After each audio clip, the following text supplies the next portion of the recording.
Gimana rasa nasinya? Nggak sarapan pagi deh? Ada Ustaz. Ada? Ada Ustaz. Lapar lagi?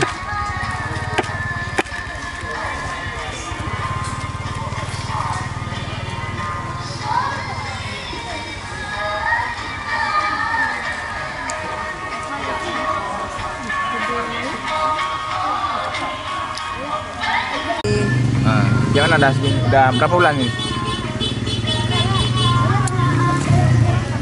Apa udah 1 bulan? 1 bulan? Mana ada 1 bulan? Lebih. Bulan lebih. Gimana udah? 1 bulan lebih dah. Gimana udah perasaannya sini? Enak. Enak tapi belum biasa. Apanya belum biasa? Sekarang aku nggak punya semangat lagi. Kenapa? Kalau aku nggak tidur. Coba ngomong lu. Lagi ngapain nih? Lagi makan. Makan ya. Udah tahu tanya lagi Ustaz tuh ya. Ngopi istirahat nih. Udah lama nggak video ngeliat ya? Ya. Ini apa nih? Berapa bulan sekarang sini? 1 bulan lebih. Ya. Gimana? Masih ada yang nggak betah? Ada yang udah pindah belum? Nggak ada Ustaz. Siapa? 2 orang. Udah ada 2 orang. Siapa? Pakai Hudin sama Ya. Hamzah Pansuri. Hamzah Pansuri. Pernah sabidiin ya orangnya? Nggak? Pernah sabidiin belum?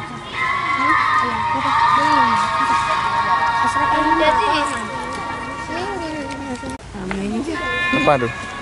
Coba mau ini lo apa? Makan lo coba. Udah. Nggak sarapan pagi dia? Ada tapi Ada. belum. Ya, ya. Lambat. Kamu udah bangun? Mau makan. Kenapa udah lambat makan? Gara-gara telat pagi. Oh, nggak boleh tidur pagi. Tidur pagi? Hah? Tidur pagi?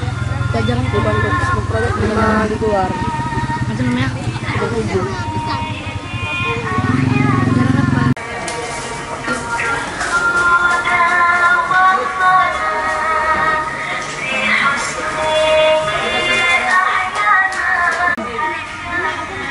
Makan belum?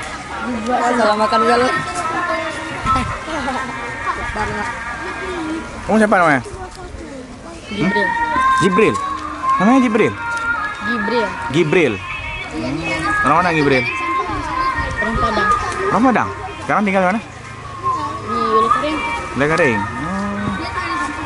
Padang Sidempuan. Orang Panjang. Panjang Padang tuh. Memanjang dah. Ya. Kamu Padang mana? Padang. Hah? Belang Padang Masya. Iya. Ya. Pernah dengar lagu Belang Padang Masya dong? Belang Padang. Orang Padang. Makanya di lapangan jauh. Medan. Nggak mungkin ya kan di Medan. Dua di situ. Ini suasana anak-anak udah serah. Medan itu aja Medan.